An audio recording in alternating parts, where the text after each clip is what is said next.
NCP Ajit गुट के नेता और कभी शरद पवार के बेहद खास रहे छगन भुजबल ने खोले कई राज। भुजबल का कहना है शरद पवार ने ही हमें दिल्ली जाकर भाजपा से मंत्री पद मांगने को कहा था।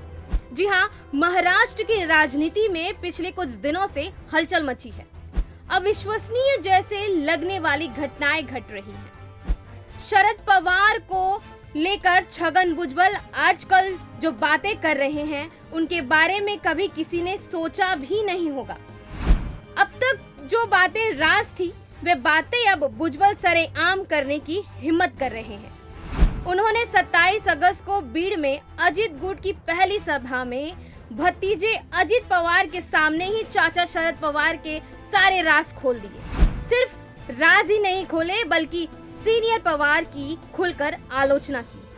उन्होंने कहा कि जब मैं गृह मंत्री था तब स्टैंप घोटाले में अब्दुल करीम तेलगी को गिरफ्तार करवाया था, लेकिन इसके बदले में शाबाशी देने की बजाय शरद पवार ने मुझसे इस्तीफा ले लिया।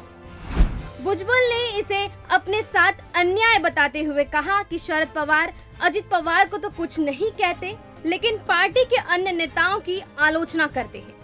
वे हमारे क्षेत्र में जाकर हमारी ही आलोचना करते हैं। भुजबल यही नहीं रुके, उन्होंने हमला जारी रखते हुए कहा कि शरद पवार ने ही हमें दिल्ली भेजा था और भाजपा से चर्चा कर ज्यादा से ज्यादा मंत्री पद मांगने की सलाह भी दी थी। भुजबल ने कहा कि हमने उनकी यही बात मानते हुए शिंदे सरकार में शामिल होने का निर्णय लिया, लेकिन अब वे हमसे नाराज हैं।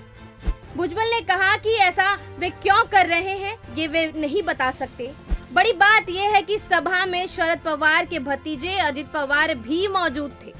तो क्या समझा जाए कि भुजबल द्वारा शरद पवार पर की गई आलोचना को छोटे पवार का भी समर्थन प्राप्त है। अभी के लिए इतना ही। आगे इसी तरह की खबरों से जुड़े रहने के लिए हिंदुस्तान पोस्ट देखते रहिए। हिंदुस्तान पोस्ट को लाइक करें, सब्सक्राइब करें और बेल आइकॉन दबाना ना भूलें।